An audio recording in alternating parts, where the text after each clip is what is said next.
And I hope may katotohanan muli ang magiging pag-aaral natin. Ano ba 'to, Pastor, na um, binabanggit ninyo ngayon na sabi nga, barok ka ba? Pero pwede mong Tagalogin sa ating lingwahe, di ba? Pakita nung katabi mo, barok ka ba? Yung literal na Tagalog, yung barok. Alam mo yung barok? Yung, di ba, yung Stone Age na tao, yung barok, yung pati magsalita ay kasi marami pa rin Christian na gano'n eh, yung barok pa. Di ba? Di ba alam niyo ngayon yung karakter na barok? Alam niyo ba yan? Yung karakter ng barok sa Tagalog, di ba? Yung para siyang, ano, di ba? O ano, kaya nga barok eh, di ba? Meaning, there's something different, di ba? Related sa mensahe ko last week, hindi siya yung normal dun sa katatayuan. So, still, as your pastor now, I would be speaking sa aking mga kapwa, kabarok. Ano po? Sabi nga, and andun yung heart ni Pastor na gawin ito ng isang katotohanan sa isa ating pong pananampalataya. Katotohanan na sa English, kung ilalagay, blessed is he, barok ka ba, who comes in the name of the Lord. Diba? Basham Adonai. And napakaganda na katotohanan. So kasama po ng aming paghihikayat ngayong umaga, pangkalahatan, baguhan man sa pananampalataya o matanda na sa pananampalataya. I stand before you this morning acknowledging the times, the years, and for me, it's the Lord's will kung this will be my, sabi nga, or my last message, our last worship service. Bakit kaya, Pastor? Ganda ng background natin kanina eh. Asi, JC, tingnan nyo nga, mag-current events tayo. Ang ganda eh, peaceful yung background kanina. Palitan natin yung napapanood natin sa TV nitong ilang araw, yung sumasabog-sabog. Yung maganda yun, habang nag-worship siguro. Di ba? Mapaalaala yung nangyayari na sa ating paligid. Hanapin nyo ngayon sa Google natin, yung mga sunod-sunod na shung, di ba? No? Yun, kasi peaceful yun eh. Nakakaantok yun. Hindi mo pwedeng sigaw doon, barok ka ba? Bashing Adonai. Hindi eh. Hindi. Kasi nakakaantok. Masyadong peaceful. Dapat yung live, yung sumasabog na ganun. Diba? Ganda eh. Ganda ng ating monitor. Nakaka-bless. Kaya nga, the word bless, meaning, ayan, doon ako mag-emphasize. Pastor, kasi part of our team na iiwanan, Revelation 16:15. Blessed is he that watcheth. Alam natin yun. And sabi nga ni Sister Jess sa prayer niya, hindi tayo mapapahiya. Totoo ang ating pananampalataya. Totoo ang Diyos na ating pong kinikilala. Pinagtitiwalaan. Nagre-repress nga ako, nakakatouch eh. FS, WTP. Para akong inaano ni Lord sa mga dating pag-aaral. Naalala niyo pa ba yung mga nakapag-FS na, nakapag-WTP na? No? At lalo na yung mga nakapag-LTP na, no? Yung mga katatayuan natin sa pananampalataya. And standing, yung ilan natin na mga nag-MTP na sa paraan ni Pastor, no? Na, yung mga aabot doon, kung sakasakali, kasi as I would be encouraging one another today, the fulfillment of the biblical prophecies, naman, basa na lang kahit yung dalawa kong pinost na huli. Kasi kung iisa-isahin ko yun, tatagal tayo eh. I would just like to emphasize ang isang truth na naman sa Bible na napakahalaga sa panahon natin. Lalo na tayong mga nag-FS dati, naalala nyo, pero ini-echo namin dito yon yung study na yon. Yung doctrines of God, di ba? Yung tinatawag na doctrine of the church. Ano ang gagampanan ng church sa mga biblical fulfillment na yan. Habang pinapatupad din ng Diyos, ang biblical fulfillment niya para sa bansang Israel. No? Binuo niya yan para maging isang matatawag na pagpili ng Diyos sa lahi. Kaya nga sabi ni Pablo, sa grace of God, wala nang paghiwalay ng Hudyo at Hentil. Isa na yan bilang iglesia ng ating Panginoong Jesucristo or the body of Christ or the church. Now, interrelated po lahat yan, and I would try my very best. I do not know nga po kung this will be our last worship service. But wala ko po akong dinideclare na time, elementa, day. But yung timeline, kasi marami pong bagay ditong pwedeng tignan sa Biblia natin. Daanan ko lang po yung ilang bagay. Kaya nga, nandun po yung ilang katotohanan na nais kong ipaunawa. Sa 3 pong verses na aking assignment kay Ninang Jane, Psalms 118:26, Matthew 21, verse 9, and Matthew 23:39. Yung 3 verses po na yan, isa sa Lumang Tipan, 2 sa Bagong Tipan, ang aking gagamitin. Pag-uugnay ng isang pag-aaral na binabanggit ang verses na ito mula sa Psalms 118. Again, ulitin ko, Baruch haba, Bashem Adonai. And mas pinili ko po, yung isang aspect na napakahalaga na baka nakakaligtaan na po dahil mamaya magbe-breaking of the bread po tayo. Monthly natin, timely, first Sunday. And then, hoping ako na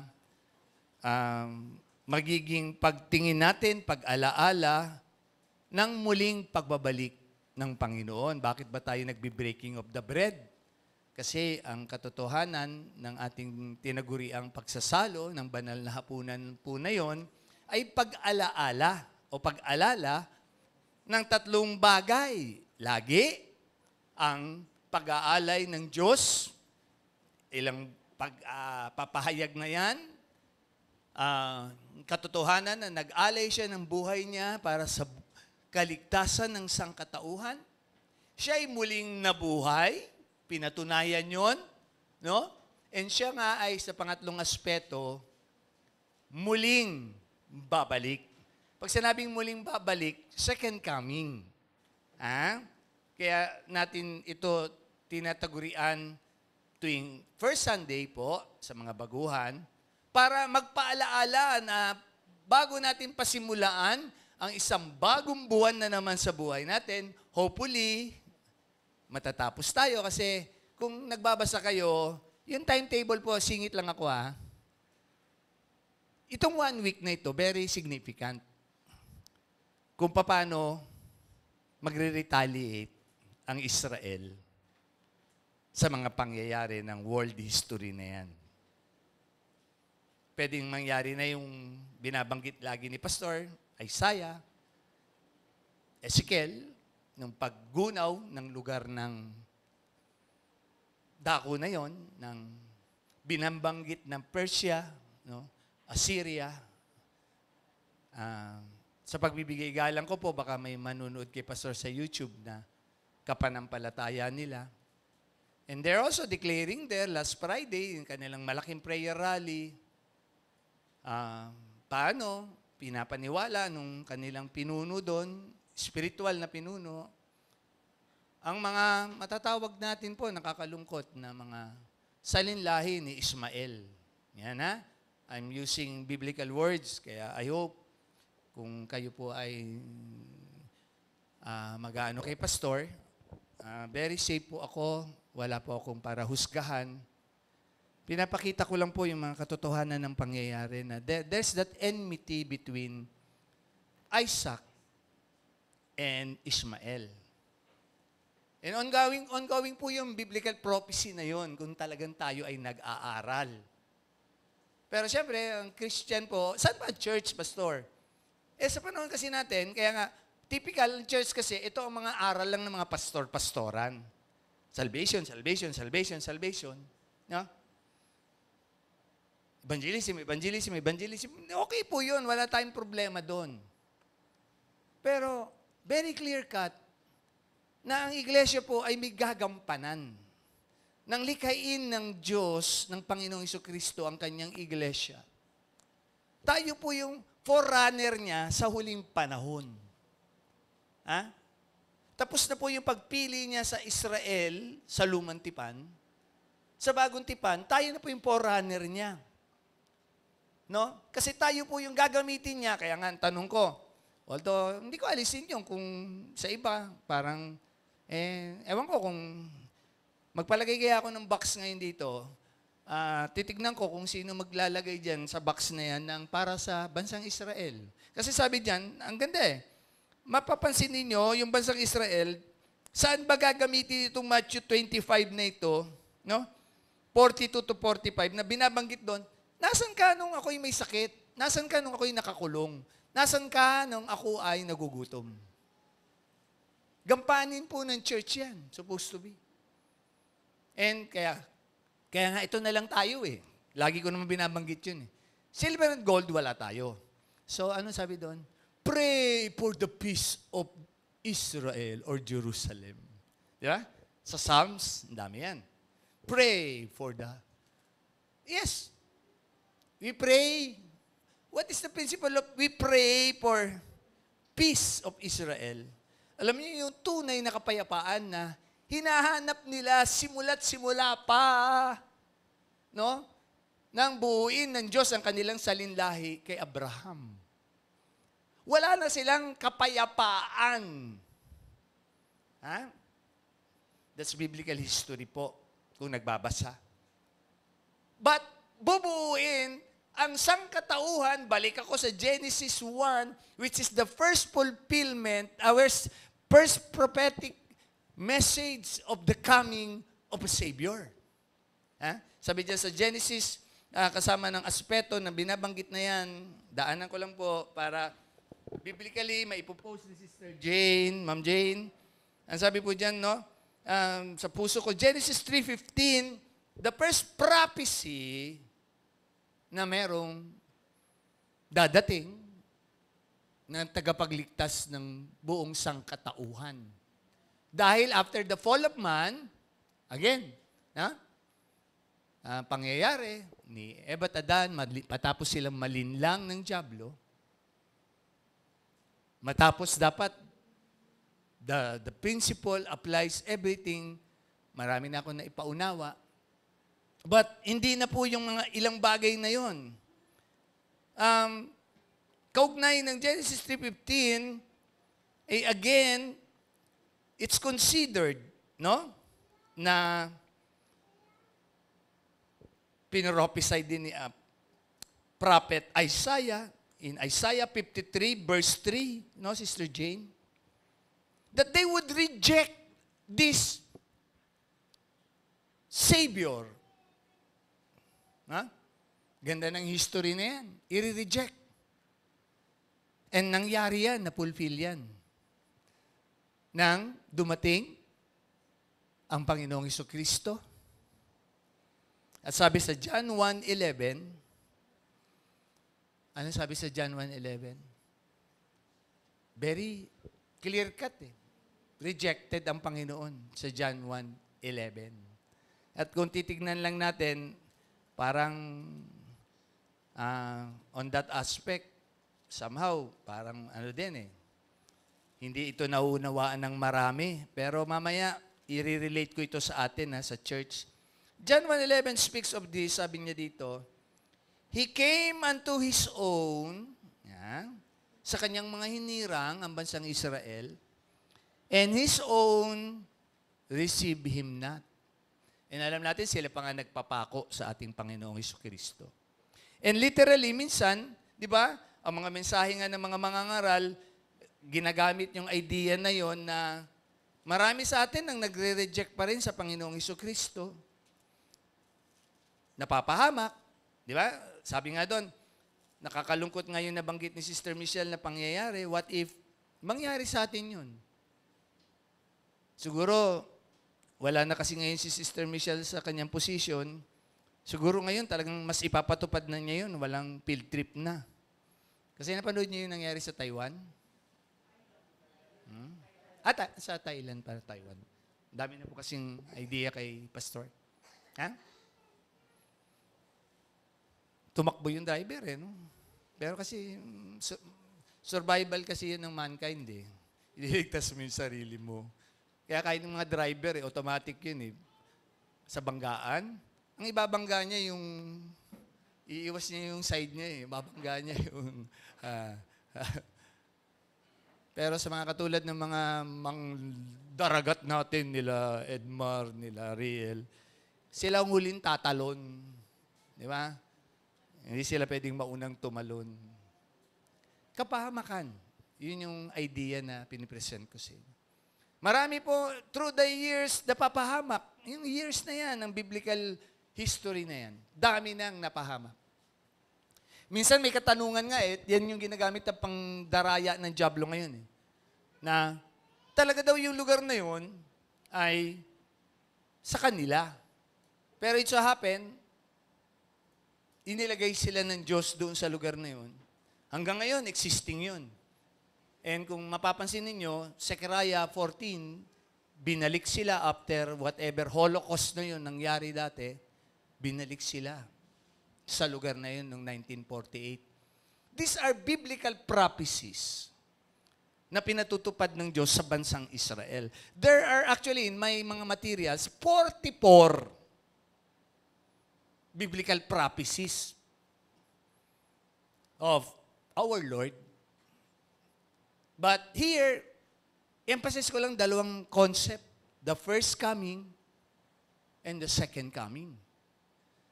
Mga kapatid, wala na pong third coming, ha?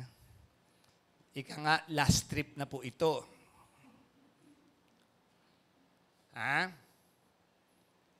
Kung nagbabasa po ng Biblia, di ba na lang magbago kayo ng bagong edition ng Biblia, dagdagan nyo.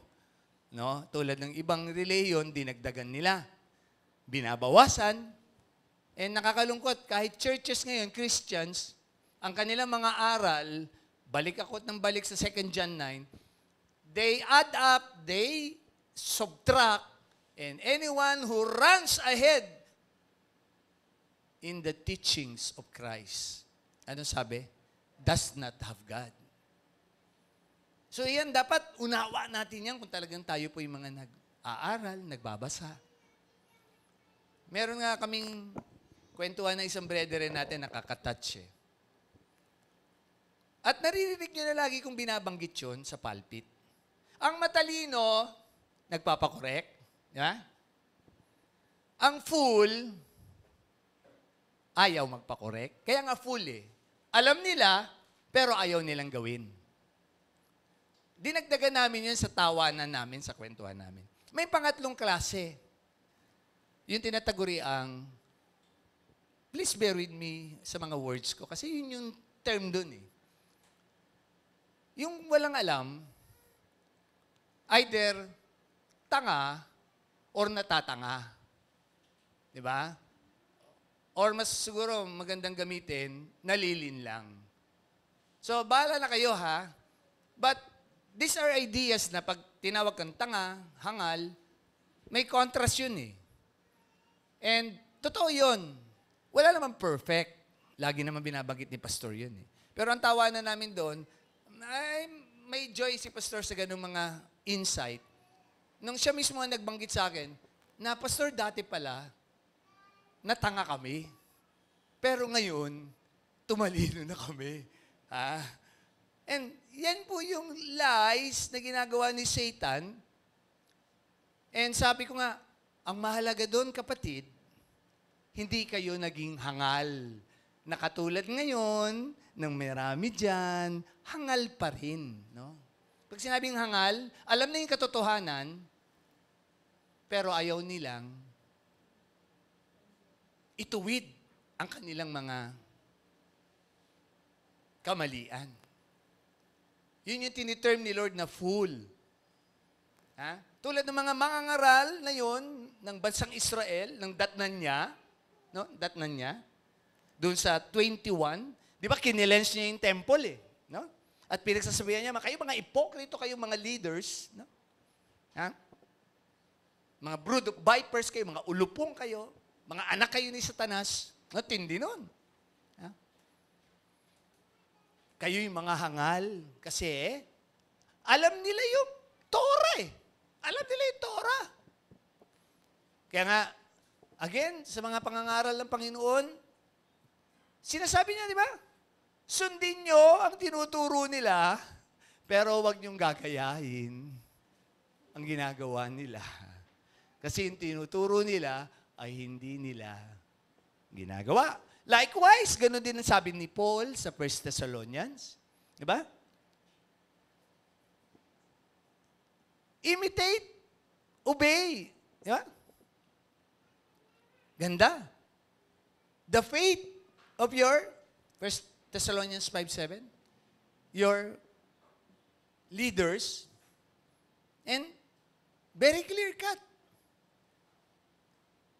Pinatitignan na ngayon yung faith. Kaya nga yung FS class, dinidiin ko yun At kahit sa WTP, nirefresh ko sila. How do you define faith? Yeah? Is it just a belief? Paniniwala? Kaalaman? No. No. It is defined as faith applied. Nakikita at makikita sa buhay mo as you grow, as you mature doon sa goal ni Lord. Na sa mga nag-WTP, naalala niyo yun?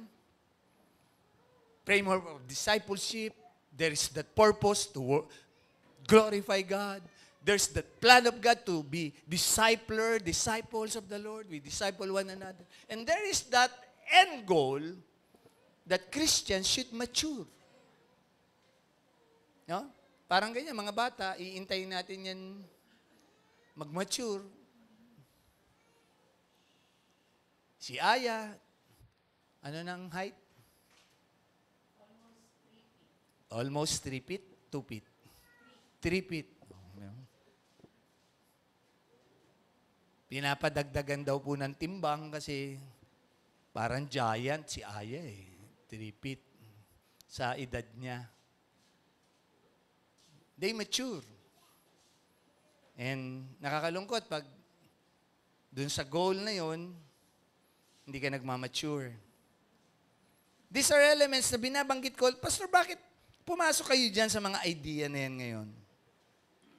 I would really like to use this idea ng first coming ni Lord. Yung 21:9, Ma'am Jane. His entry to the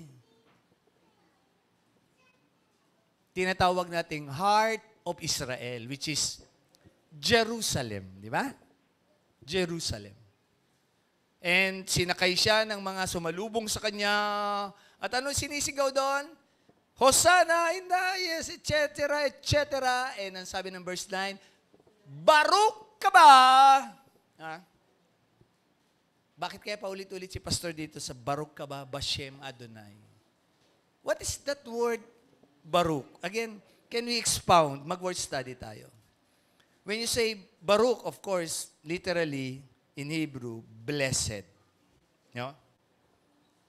And how you term it, yung dumating o yung recipient, parang sabi nga ni Kina, pero naayos na dito, hindi ko alam kung ano nangyari. Sa recipient yan, pastor, kaya mahina. So, pinag-aaralan namin nga lahat.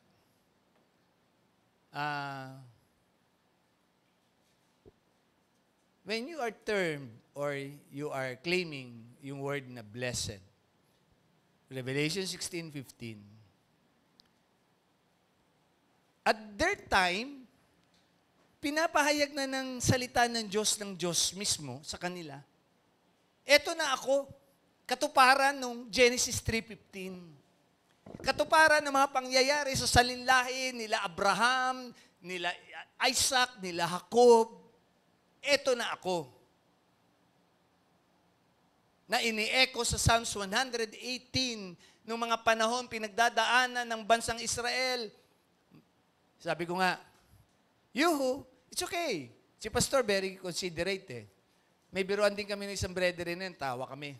Sabi nga namin, kayo ganun lang taon eh. Ang bansang Israel nga eh, pagkatagal-tagal na eh. Pagkatagal-tagal na. Gusto ko patunayan sa inyo ito ngayon. Babalikan sila ng ating Panginoong Jesucristo. Alam niyo mga kapatid, ano lang tayo? Bahagi lang tayo ng plan of God na yun. Ang church, kukunin niya sa ulap for that purpose, for that wedding banquet, liban doon sa mga Hudyo na talagang kikilala din sa Kanya. Tandaan niyo to, kikilala din sa Kanya kasi, pagbalik niya, ipatutupad niya yung pangyayari ng 7-year tribulation, wala pong makakapigil nun. At yung 7-year tribulation na yun, na madalas ko nang naituro sa inyo noon na eschatology, study of the end times, pero baka hindi napahalagahan. Kasi yung ibang churches, hindi ito tinuturo eh. Puro nga blessing lang, blessing. Yung other side ng blessed is he who comes in the name of the Lord. Ito yung true meaning nun. Yung barok ka ba? Ano ba? Dahil, again, try to see. Ang haba na ng panahon na binibigay ng Diyos para sa bansang Israel. Sa church nga, pwede pang sabihin nga, ang iksi lang eh. 2,000 years lang eh. 2,000 years lang. Yung death niya. So, ginagamit ko ito ngayon panghikayat sa atin, mga panahon nating naligtas. Nung isang gabi, nag-uusap-usap kami sa bahay. Sila Dia, may dinidefine, kasi nga yung nangyaring bombahan na, di ba? Fulfillment yun eh. Another fulfillment. Kakaiba na po yun. Ano po ba ang development? Madalas ko na naituro ito eh. Again, ang church, ganito. Sabi ng 1 Thessalonians 4, 1 Corinthians 15, no? Sa mga nagdadagdag ng aral kay Pastor Ed. Bababa ang Panginoon sa ulap. That is called the first phase ng second coming ni Lord. Yung first coming niya, literally, pinanganak siya, di po ba? Sa Bethlehem. Literally, tumungtong siya, naglakad siya. No? But itong second coming niya, ano sabi dyan? Sa ulap, yung first phase. Pero part na yan ng second coming. Sa ulap, kukunin muna niya ang kanyang iglesia. Yung mga believers niya. No? And doon yung issue ng mga nag-study ng doctrines. Okay kami. Ang ganda, nagtatanong. Again, pumasok na naman kami sa tawanan. Basta sabi ko sa kanila, basta mahalaga. Kukunin tayo ng Panginoon. Kasi si Sister Michelle, nag-aano na naman ng kung ano-ano sa akin. Ang mahalaga, kukunin tayo ng Panginoon. Yung dinididiin ko sa inyo ngayon, mga kapatid, whatever, natutupad man itong mga biblical prophecy, hindi nyo man ito alam, wala man kayong pakialam, sige lang. Mas tiyakin ninyo, kaya tayo magsasalo mamaya, malapit nang bumalik ang ating Panginoong Jesucristo. Para isa katuparan yung pagkuha sa atin sa ulap. 1 Thessalonians 4, 1 Corinthians 15. Believers of Christ po yun. Liban na lang, meron din dong Hudyo na sa lugar ngayon ng Israel ay mananalig na sa Kanya. Kasi marami naman nagmi-mission eh. No? May mga Christians, may mga Hudyo na nagiging Christians. Nagiging bahagi na ng church. Pero iba ang tawag sa church. Ang Hudyo po, babalikan pa ng Panginoon. Kaya nga, itong isang verse na ito, very relevant ito sa nag-aaral pag hindi marunong, hindi niya maunawaan ito eh. Ineko ulit ng Panginoon sa 23:39, hanggang hindi nyo ako kinikilala, tinatanggap na Messiah, no? Verse 39, ganda oh, daanan natin ha. Yung 21:9, yun yung kanyang pagpasok sa Jerusalem. Eto, nandun na siya. Ano sabi niya? For I say unto you, verse 39, ye shall not see me henceforth till you say, oh, hallelujah! Baruch ka ba? Bashem Adonai. Blessed is he that cometh in the name of the Lord. Kaya hanggang ngayon, tigas ulo ng nais iligtas ng Diyos, 144,000 po yun. Babalikan sa Revelations 13. No? And ang church, kinuha na. Andun tayo. Mga pinost ko kagabi, pakiri-read. Yung majority ng mga nakakaalam, kaso sabi ni Lord, marami na nakakaalam, lalo na ang Holy and True Christian Fellowship, alam na, dadating na ako. Imumove ko pa muna. Kasi dapat, this week yan eh. Yung festivals na yan, yung heavenly bodies, comet, eclipse, nagsasabay-sabay, festivals, biglang ito na, rumors of war. And ina-adjust yan. Akala ng mga world leaders, powerful sila, kaya nila. Di ba? Wala nang nagawa yung isang malaking bansa na yun ngayon. At wala talagang magagawa kasi walang tutulong sa bansang Israel kung hindi ang Diyos na kinikilala natin ngayon. Tayo ay babalik with that glorified body, pero yun yung issue namin doon. Paano yun? Ang mga believers of Christ, sa panahon mula noong 2,000 years ago, sa Panginoong Jesucristong kumikilala, pag tayo yung natulog, ang term doon natulog automatic, Revelation 6:9 ang punta natin. Wala namang kung saan pasikot-sikot pa. Pasensya na po So mga may pasikot-sikot pa kay Chris na o sa mga purgatorio, wala na po niyan. Diretso ka po sa Revelation 6:9 kung believer ka po ng Panginoong Jesucristo. Ha? Kaya kahit po si Mama Mary, nandun lang po under the altar. Ang nasa altar po, the Father, the Son, and of course, the Holy Ghost. All those believers are under the altar. Revelation 6:9. Pakiaral naman po para hindi kayo nalilinlang. Pero pag alam nyo na, pero matitigas ulo ninyo, hangal po ang tawag sa inyo. Pero pwede naman po mabago yung pagkahangal na yun. Kung magpapakorek kayo, ang sabi ng Bible, totoo di po ba? Ang nagpapatuwid, tumatalino. Kaya nga si Pastor, nagpapatuwid ako kung ano-ano yung mga gadget na yan. Sige, inaalam namin yan para tumalino pa kami sa mga paraan habang wala pa ang Panginoon. Here, clear. Hindi siya babalik habang ang bansang Israel, kaya kailangan dumaan ang bansang Israel ng matinding Great Tribulation. Okay?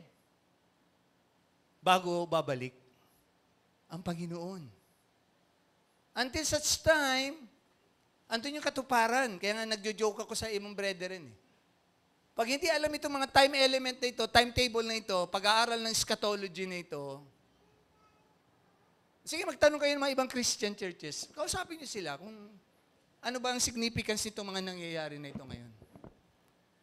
Bilhin niyo, natapat lang ba yan? April, yung unang eclipse. Ngayon, October, yung second eclipse. And then, bukas, October 7, 1-year anniversary ng nilusob po ang bansang Israel. And in time frame na yan, baka naman umabot pa tayo next week. Sino ba may mga birthday next week? Si Sister Ami, si Sister Amri, Ajis, Aonse, Sister Tristel, sila yung mga may birthday. Baka sila Brother Danny, hindi umabot. Si Kina, 14 ka no? Hindi ka aabot. Kaya babatiin na kita ngayon, Kina, kung sakasakali. Kung matutuloy. Sabi ni Lord, naku, minimensahe ni Pastor Ed ngayon, hindi ko muna itutuloy. I-adjust ko pa. Masyado tumatalino, itong pastor na to, i-adjust ko pa. Hindi po, hindi. Ang tatalino ng mga world leaders na yan, piniprevent nila. Di ba? Pinapakiusapan nila, pero pinalpak sila. Biglang, 200 yun na lumipad. Ha? Pastor, alam ba ni Lord yun? Yes! Alam ni Lord. Kailangan dumaan ang bansang Israel ng Great Tribulation.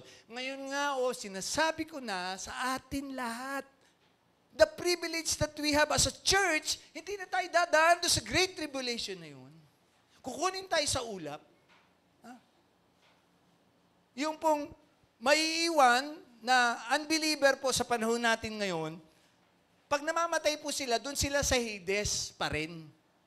At sabi ng Revelations 21, yung pong Hades na yon na nilalamanan ng mga namatay sa lumang tipan hanggang namamatay ngayon sa bagong tipan, ibubulid sa gihina sa lake of fire. Pakibasa po, Revelations 21. Nandun sila ngayon. Kaya nga sorry tapat si Pastor pag nag-necrological ako Hindi ako nagbibigay ng false hope. Pag alam ko, unbeliever talaga yung sorry, nandun yun sa Hades. Kasama nung mayaman. Di ba? Yung mayaman. Andun pa yung mayaman, yung sa Luke, ni Lazarus, yung sabi nung mayaman, pabalikin nyo naman, Father Abraham, yung aking mga kamag-anak para maligtas. Sabi ni Abraham, may mga mangangaral doon. Nandun si Pastor Ed pero ayaw nila makinig kay Pastor Ed makikinig ba yun sa multo lalo? Di ba? Sabi ni Father Abraham dun sa rich man, walang makakatawid dun sa golf na yun. And balik ako, yung faith applied. Mga kapatid, applied ba talaga natin ang buhay na? Are we transformed na? Are we doing the will of God na? Are we, using our heart?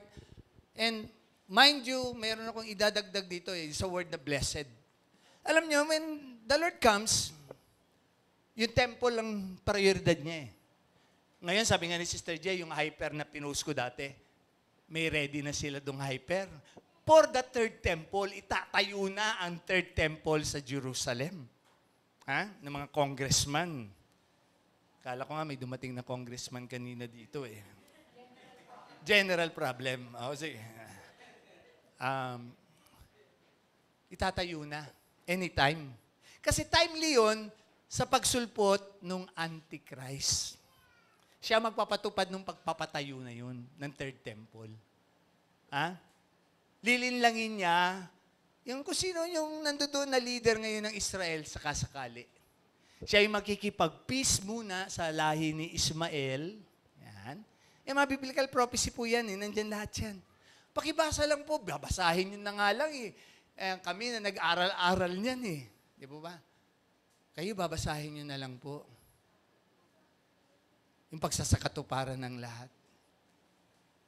And bakit kaya mahalaga kay Pastor ngayon ng mga pag-aaral na ito? Again, di ba? Mayroong isang word yan na maganda. Here, yung word na, it is a statement of praise. Yan, ang Baruch Haba, Bashem Adonai, that celebrates Jesus' role as the world's Savior. And sabi doon yung idea naman na, in the name of the Lord, blessed is he who comes in the name of the Lord. It means what? Nakaugnay yan, kaya ito ang Holy and True Christian Fellowship. Babanggitin ko patuloy ang paalaala ng vision ng ministry ito. In the name of the Lord means to worship God, and in our days now, to worship Jesus now as Lord, hindi na as Savior. Dandil na po ang iglesia sa kaligtasan. We are here to worship Him in that time na tatawiran nating bagong tema. Hopefully, pero ipiprelude ko na kayo. Revelation 19 speaks of we will reign. O, binago ko kasi sasabihin ko dapat, gusto ko dapat yung Revelations 21:8 eh. Liars go to hell. Pero hindi na. We will reign with our God sa takdang panahon. What a promise. He's not just our Savior. Yung coming niya, nireject siya. Yung second coming niya sa ulap, kukunin niya tayo. Anong purpose? For we are now the temple of the Holy Ghost. Makakasama na natin siya doon sa tinaguriang buhay na walang hanggan. Are you excited? Matatapos na ito lahat ng mga concern natin, no more sorrow, no more pain. Yan, ready ko na yung mga nasa abroad, sila Brother Edmar, kausap ko na isang araw. Sila Brother Riel, hopefully. Matt, Dave, gusto yung makita si Daddy? Brother Riel? Amen. Hindi sa video, sa pagbalik ni Lord. Ha? See? And, mga kapatid, I'm declaring now, totoo itong faith natin. And itong dinadagdag ko na sa inyong mga pag-aaral na ito, ay napakahalaga. Siguro, mamaya, kung nag-trending ako, 159 ako kanina eh. Tinignan ko as of 6:37. Malay nyo, mamaya biglang surpresahin ko kayo, di ba? Matindi to, last message ni Pastor with with the song ng awitin ko yan mamaya. Awitin ko yan. Tingnan na natin ilang bagay pa na gustong idagdag. And here, sabi dito, sayang eh. Para maidiin ko lang yung kabuuan Okay. Overall, yung nandun sa mga materials, basahin niyo lang yung anti-Semitism na yon, pupunta yun doon. Para bang sabi ko doon sa isang brethren no isang gabi, akala ni Satan, madidelay niya yung pagdating ni Lord. Kaya kung ano-ano pa yung pakikialam ng mga, si Antichrist nga makikialam pa eh. Hindi niya alam, yung timetable ni Lord, naalala nyo, gustong patayin ni Satan si Lord, baby pa lang.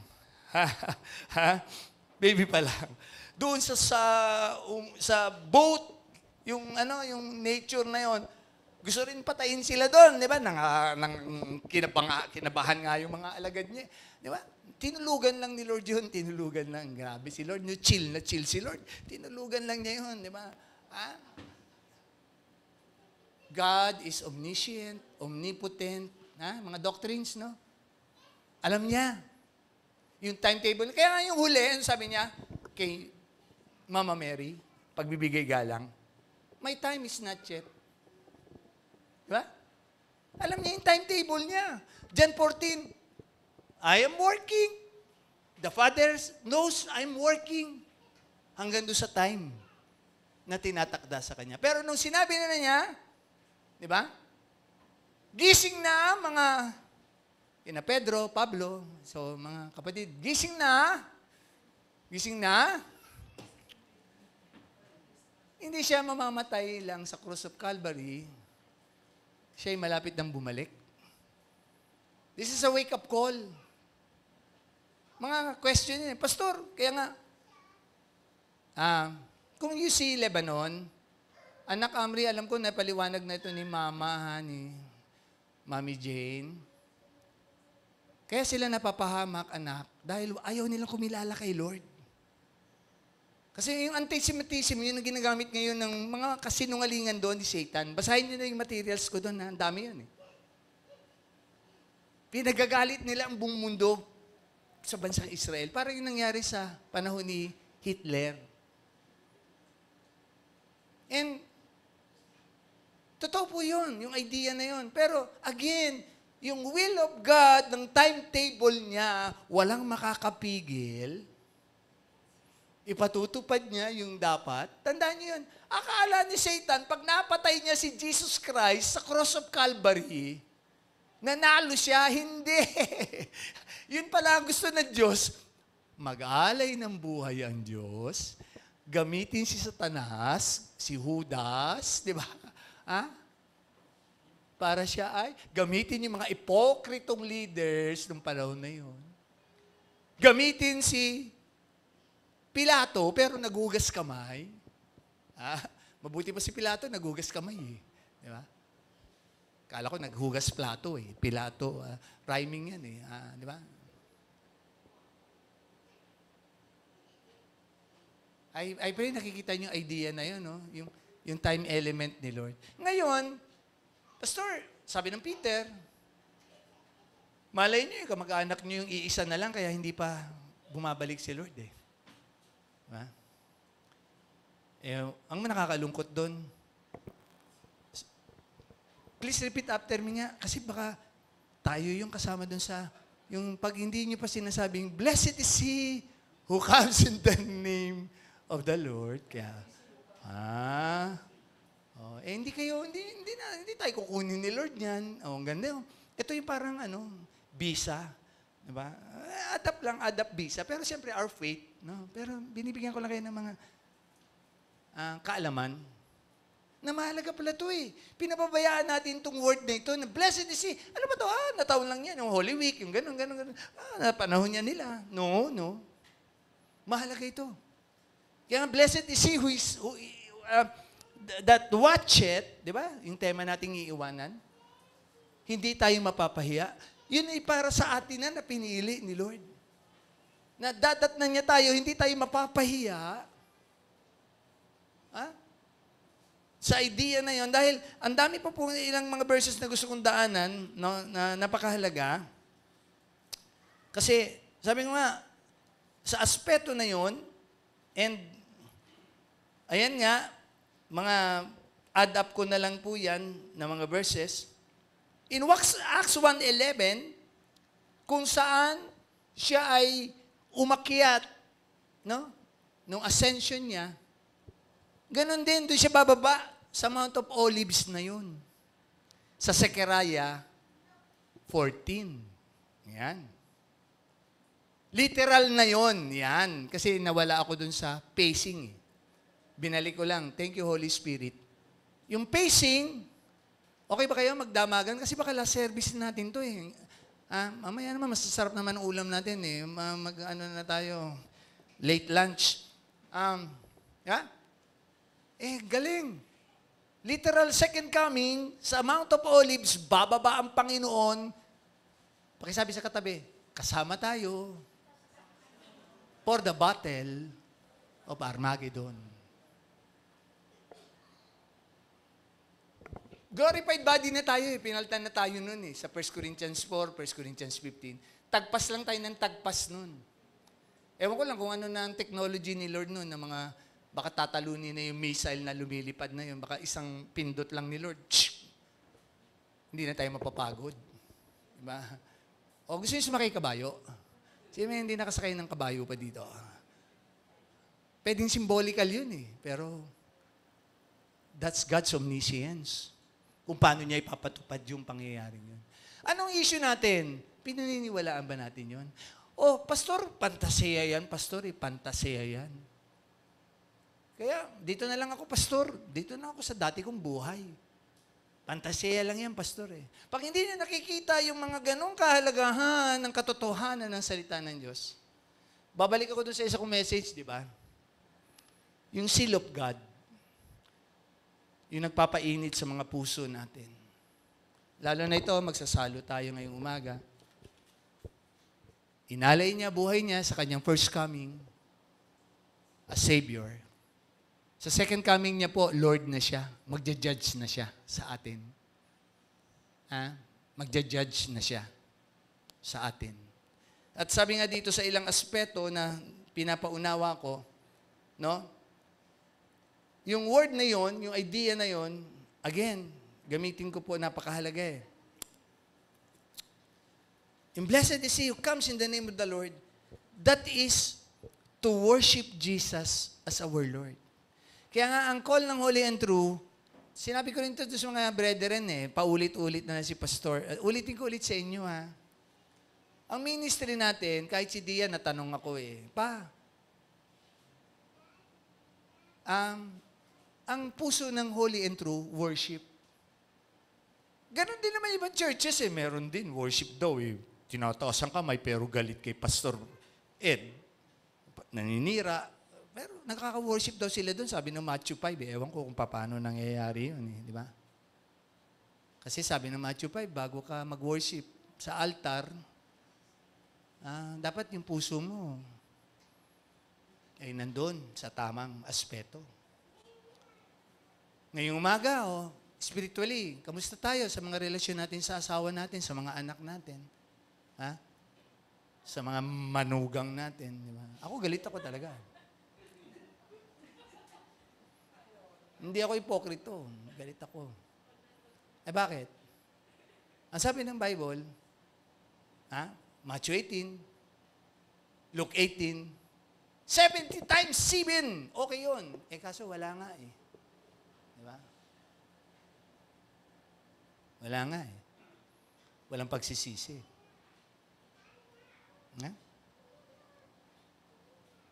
Ang faith ng Bible, nagpapatawad. Yes, nagpapatawad. Kung humihingi ng tawad. Ngayon, sa puso na lang, okay na yon. Hindi naman issue doon kaya nga sabi ko, yung mga napalayo, pero ang ganda na sinabi ni Sister Sandra, may brethren daw tayong galing Bicol, attend sa anniversary. Tama ba yun, ma'am? Hihingi ng tawad dito. No? Galing galing pang Bicol, para humingi ng tawad dito. Diba? Hindi naman ex-com si Buboy Binuhay mo na naman ang puso ni Ma'am Ningning Meron na siyang Moses Tama din.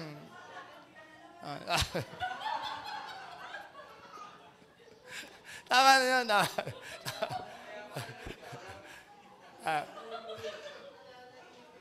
Nagpapatawad tayo sa iglesyang ito sa humihingi ng tawad. Yung pagkalayo-layo, siyempre, alam na natin yon, mga kapatid, ganito lang kasimple yon. Sinasabi ng Matthew 5, kung kaya mong makita pa yung pinagkasalaan mo, humingi ka ng tawad. Pero, nandito lang naman si Pastor, hindi naman ako nawala sa Santa Rosa, di ba? Nandito ako. Mawawala ako pagbalik ni Lord, aakyat ako sa ulap. Baka huli na. Nagpapatawad. Nagre-restore. Tutulong. At nagkakapagpatunayan yan sa ating magkakasama sa ministeryong ito. Ano ang malaking kaibahan ng worship ng Holy and True Christian Fellowship? In holiness and truth. Lahat ng church nag-worship daw. May mga liberal, pangkista itsura. Kaya nga dito, ang babait ng workers natin, sumusunod sa guidelines. Wala ditong adik ang itsura, wala ditong may tattoo, wala kumakanta sa videoke, walang mga dito. Nakita niyo yung worship team yung kagabi? Yung pinost ko? Yung worship team natin kagabi?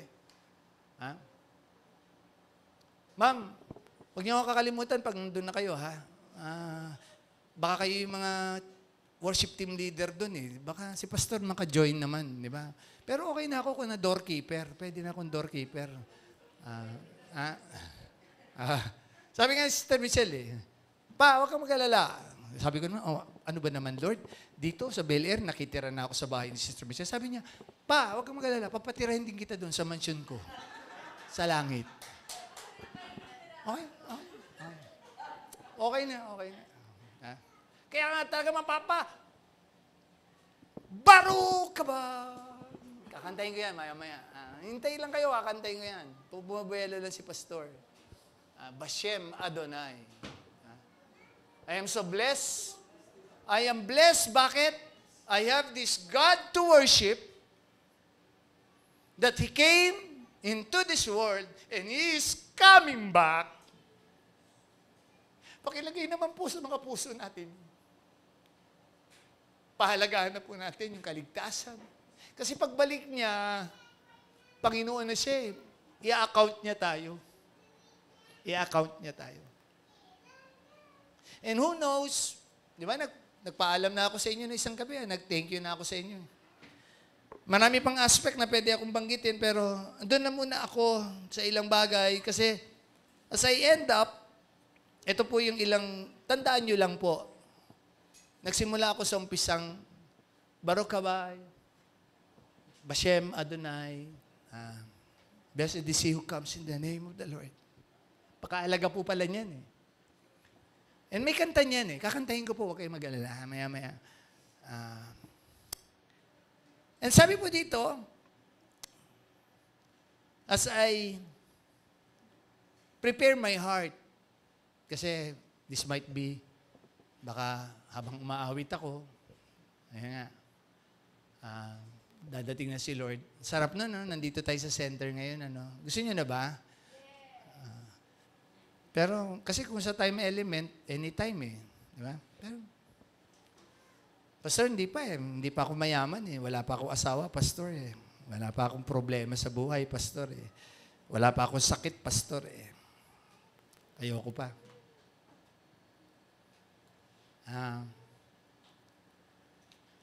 Pwede po ba kung ginamit ko na sa inyo yung ibang lingwahe, tatayo muna ako ngayon bilang isang Hudyo. At sabi dito, let me use the word, Toda. Ang ganda, no? Ano yung meaning ng Toda? T-O-H-D-A-H. Hindi po ito yung D-O-H, ha? Toda. Hindi din ito yung sa mga tricycle, ha?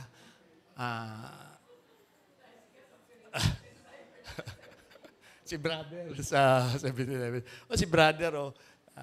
Hindi. Alam niyo yung word na T-O-H-D-A-H? Toda. That's a Hebrew word meaning thank you. Thank you for being friends, for being family. Yung mga friends ko dito, ang iingay, lata. Yung mga pinost ko dun sa worship team. At least walang plastic na dito. Thank you for being friends, for being, family in the Lord. Again, hindi natin alam eh. Siguro itong tinuturo ko ito, napakahalaga nito eh. Yung word na Toda. And meron pa rin ito tamang paggamit in 3 ways. Pinag-aralan ko to eh ha. Dagdag nyo to, trivia lang, trivia. Kaya para pagdating ni Lord, besides, blessed is he who comes in the name of the Lord, pwede natin gamitin ito. Toda, Lord. Toda. Or kung gagamitin natin, paparaphrase natin, todo na ito, Lord. Todo na ito. Napasasalamat. Meaning, thanks or thank you, yung Toda. 2 words yun ng Hebrew, Toda. Pero, expound pa natin para mas maganda. Tignan niyo yung katabi ninyo. Pag lalaki ang kausap ninyo, ang babanggitin nyo dito pag lalaki,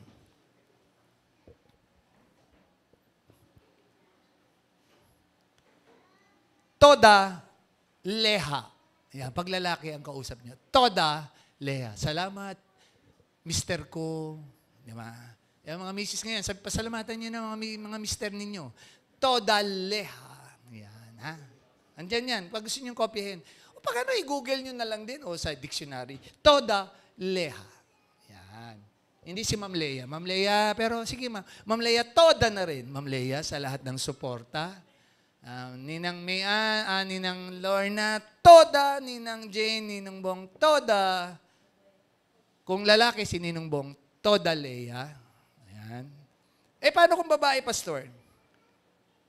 Ang sabi po dito, Toda la lang. Toda la. Toda, L-A-H, la. Pag babae. Kausap. Ganda, no? Ganda eh. And, alam niyo, may magandang word dito na idadagdag natin. Siyempre, yung thank you, okay naman na yon. Pero, alam niyo, mas appreciative pag ito ginamit ninyo. Toda, raba. Ayan. Ano meaning nun, Pastor? Thank you very much. Thank you very much. And I hope sa mga taon na nagkasama-sama po tayo at hoping magkakasama pa, baka i-delay pa ni Lord. I'm really encouraging you all. Totoo po ang faith natin. His first coming, namatay po siya para sa ating kaligtasan. His second coming, He will reign as Lord. As our Lord. And this kind of worship,